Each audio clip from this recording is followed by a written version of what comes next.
যখন উপজেলা চেয়ারম্যান মেয়ররা সরকার থেকে বরাদ্দকৃত গাড়ি পায়, কিন্তু মেয়র সংসদ সদস্যদের সে অনেক সদস্যদের গাড়ি কেনার সামর্থ্য নাই, কিন্তু তাদের এলাকায় ঘুরে বেড়াতে হয়। কিন্তু এটি কিন্তু তাদের এক মিনিট শেষ করবেন মাননীয় সদস্য। অনেক ধন্যবাদ মাননীয় স্পিকার। এটি তাদের কোনো বিলাসিতা নয়, এটি তাদের প্রয়োজন। আমি কৃতজ্ঞতা জানাই মাননীয় প্রধানমন্ত্রী বঙ্গবন্ধু কন্যা শেখ হাসিনার প্রতি, যিনি আমাকে মহান সংসদে আসার সুযোগ করে দিয়েছেন। আমি আমার বক্তব্যের শুরুতে হাজার বছরের শ্রেষ্ঠ বাঙালি জাতির পিতা বঙ্গবন্ধু শেখ মুজিবুর রহমানের স্মৃতির প্রতি গভীর শ্রদ্ধা জানাই বঙ্গমাতা বেগম ফজিলাতুন্নেসা মুজিবের প্রতি, যিনি বঙ্গবন্ধুর সকল কাজের অনুপ্রেরণাদাত্রী ছিলেন। আমি শ্রদ্ধা জানাই মুক্তিযুদ্ধের 2 লাখ শহীদকে, মুক্তিযুদ্ধের 30 লাখ শহীদের প্রতি আমি শ্রদ্ধা জানাই 2 লাখ মা বোনকে যারা মুক্তিযুদ্ধের সময় নির্যাতিত হয়েছিলেন। আমি জাতীয় 4 নেতার প্রতি শ্রদ্ধা জানাই যারা সেদিন 3রা নভেম্বর 1975 সালে জেল হত্যার শিকার হয়েছিলেন। আমি 15 আগস্টের সকল শহীদের স্মৃতির প্রতি গভীর শ্রদ্ধা জানাই। আমি শ্রদ্ধা জানাই ভাষা আন্দোলনের সকল শহীদের প্রতি। ভাষা আন্দোলনের পথ ধরে আমাদের স্বাধীনতা। জাতির পিতা বঙ্গবন্ধু শেখ মুজিবুর রহমান 1948 সালে ভাষা আন্দোলনে জড়িত ছিলেন, ভাষা আন্দোলনে নেতৃত্ব দিয়েছিলেন এবং তিনি কারাবরণ করেছিলেন। সেই থেকে 1952 থেকে 1954 যুক্তফ্রন্ট নির্বাচন, 1966-র 6 দফা, 69-এর গণ অভ্যুত্থান এবং 7ই মার্চের 1971 সালের 7ই মার্চের সেই মহান ঐতিহাসিক ভাষণ এবং ভাষণের পর 1971 সালের সেই মুক্তিযুদ্ধের মধ্য দিয়ে যে দেশটি অর্জিত হয়েছে, বঙ্গবন্ধু আমাদের জাতির জনক, তিনি এই দেশটি আমাদেরকে দিয়েছেন। আজকে এই বাংলাদেশকে এগিয়ে নিয়ে যাচ্ছেন তারই কন্যা আমাদের মাননীয় প্রধানমন্ত্রী শেখ হাসিনা।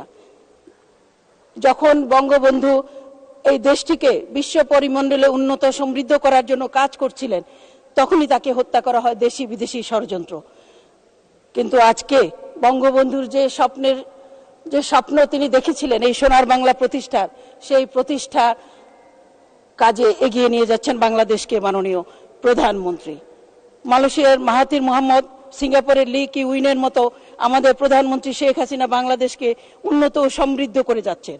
তিনি 24 ঘন্টা পরিশ্রম করে আজকে বাংলাদেশকে এক অনন্য উচ্চতায় নিয়ে গেছেন। কিন্তু এই পথ এত সহজ ছিল না মাননীয় স্পিকার। আমি স্মরণ করছি 1981 সালের সেই দিনটি, যে দিনটিতে বঙ্গবন্ধু কন্যা বাংলাদেশে ফিরে এসেছিলেন। সেদিন ছিল বৃষ্টি স্নাত একটি দিন। সেই দিনে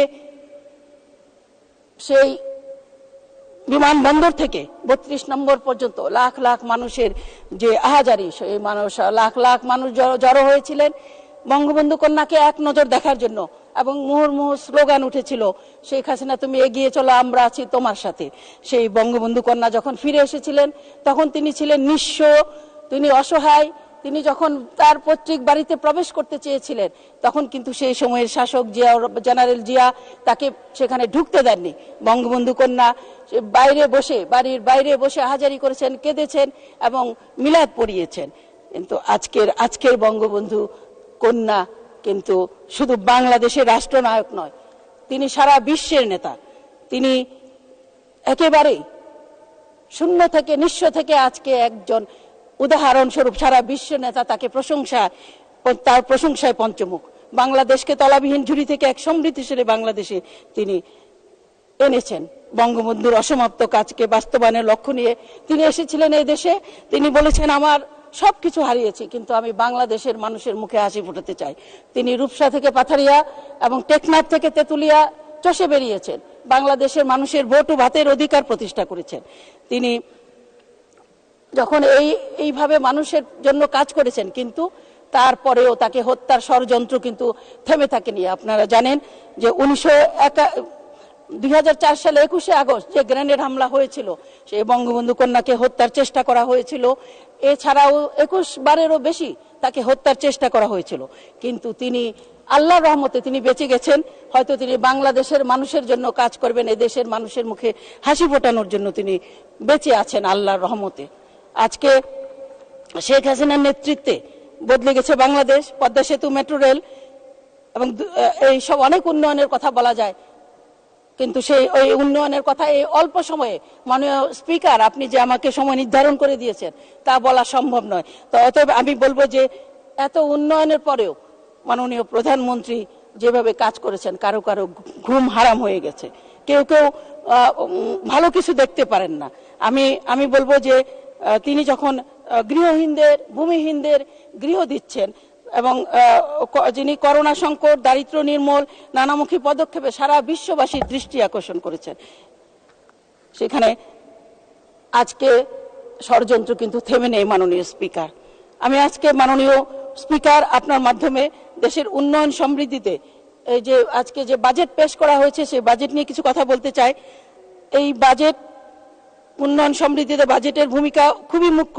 আমি ধন্যবাদ জানাচ্ছি মাননীয় অর্থমন্ত্রী আবুল আহসান মাহমুদ আলীকে, তিনি সংযত একটি বাজেট উপহার দিয়েছেন। মাননীয় স্পিকার, সকল বাজেটই চ্যালেঞ্জের, কিন্তু এবার চ্যালেঞ্জ একটু বেশি, কারণ বিশ্ব এখন উথাল পাতাল, যুদ্ধ ও অস্থির অর্থনীতি এই বাংলাদেশ এর বাইরে নয়। আমাদেরকে প্রথম মোকাবেলা করতে হয়েছিল কোভিড।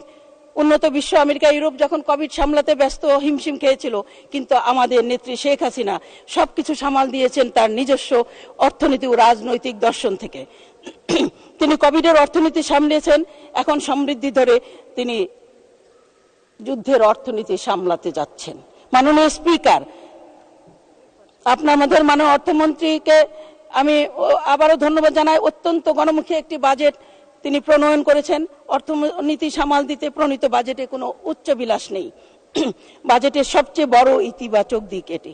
আমি মাননীয় অর্থমন্ত্রীর সাফল্য কামনা করে কয়েকটি প্রস্তাব করতে চাই। প্রথমত, সরকারের মূল বিবেচ্য আগামীর বাংলাদেশ, স্মার্ট বাংলাদেশের নাগরিককে স্মার্ট করতে প্রয়োজন শিক্ষা ও প্রযুক্তিগত উন্নতি। শিক্ষা ও প্রযুক্তি খাতে বাজেট আরো বাড়ানোর প্রস্তাব করছি। টেলিফোনের সিম কার্ডে কর বৃদ্ধির প্রস্তাব প্রত্যাহার করার বিষয়টি বিবেচনার জন্য অনুরোধ করছি। মাননীয় স্পিকার, আপনার মাধ্যমে আমি আরেকটু কথা বলতে চাই যে অর্থমন্ত্রীকে বিশেষভাবে অনুরোধ করতে চাই যে তিনি যারা কর দেন শুধু তাদের উপর নানামুখী চাপ প্রয়োগ না করে করদাতার সংখ্যা বাড়ানোর যেন উদ্যোগ গ্রহণ করেন। কারণ অর্থনীতির পরিসর বেড়েছে, করের বোঝা নির্ধারিত মানুষের উপর না রেখে বিভিন্নভাবে কর যাতে রাজস্ব আয় হতে পারে সেই চেষ্টা করার জন্য আমি অনুরোধ করব। মাননীয় স্পিকার, আপনার মাধ্যমে আমি একটি বিষয় মাননীয় অর্থমন্ত্রীর দৃষ্টি আকর্ষণ করতে চাই। এবারে বাজেটে সংসদ সদস্যদের গাড়ি আমদানিতে শুল্ক ধার্যর একটি প্রস্তাব তিনি দিয়েছেন। আমি মনে করি এটি মহৎ উদ্দেশ্য থেকে হয়েছে, কিন্তু মাননীয় স্পিকার, তারা ও জনপ্রতিনিধি তাদের যখন উপজেলা চেয়ারম্যান মেয়ররা সরকার থেকে বরাদ্দকৃত গাড়ি পায়, কিন্তু মেয়র সংসদ সদস্যদের সে অনেক সদস্যদের গাড়ি কেনার সামর্থ্য নাই, কিন্তু তাদের এলাকায় ঘুরে বেড়াতে হয়। কিন্তু এটি কিন্তু তাদের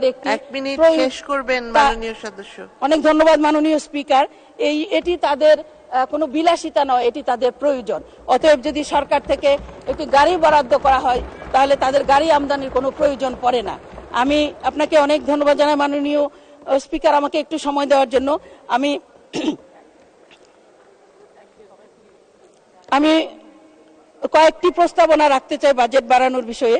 যে রাজস্ব আয় বাড়ানোর জন্য যে বোর্ড অব ইনভেস্টমেন্টকে ঢেলে সাজাতে হবে, প্রয়োজনে থাইল্যান্ড ইন্দোনেশিয়ার মডেল করা যায়। বিদেশে নিযুক্ত বাংলাদেশি রাষ্ট্রদূতদের মাধ্যমে বাণিজ্য ও রেমিটেন্স বাড়ানোর তাগিদ দেওয়া যেতে পারে। কালো টাকা সাদা করার বিষয়টি ডিফাইন করা উচিত, কোন কোন খাতে ব্যয় করা হবে, যেমন শেয়ার বাজার বিনিয়োগ করা যেতে পারে। আমি বেসরকারি হাসপাতালগুলো লাগামহীন ভাবে রোগীদের কাছ থেকে টাকা আদায় করে কিন্তু তাদের কোনো কর দেয় না, আমি সেই বিষয়টি দৃষ্টি আকর্ষণ